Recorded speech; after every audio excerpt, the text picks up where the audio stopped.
به همراهان عزیزم قسمت 12 داستان رو با هم میشنویم. امیدوارم که کانال ما رو دنبال کنید و از این سبک داستان خوشتون بیاد. همراه ما باشید تا پایان این قسمت از داستان. نامه‌ای برای چیزی که هیچ وقت گفته نشد. دخترک آن شب مدام به جمله‌ای فکر می‌کرد که هیچ وقت بر زبان نیاورده بود. حرف‌هایی که در دلش مانده بود مثل دانه‌هایی که هیچ وقت فرصت شکفتن پیدا نکرده بودند.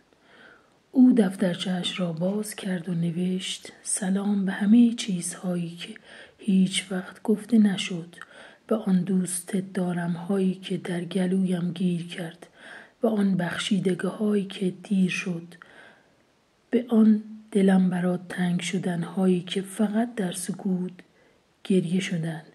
اشک روی صفحه افتاد اما قلم حرکت می کرد. شاید اگر گفته می شد خیلی چیزها فرق می کرد. شاید بعضی زخم‌ها زودتر التیام می یافت. شاید بعضی دلها کمتر می شکستند.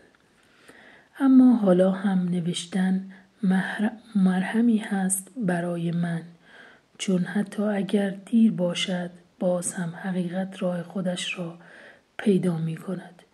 او نامه را تا کرد، در پاکتی گذاشت و رویش نوشت: برای چیزی که هیچ وقت گفته نشد. خدا نگهدار تا قسمت بعدی داستان. همراه ما باشید دوستان.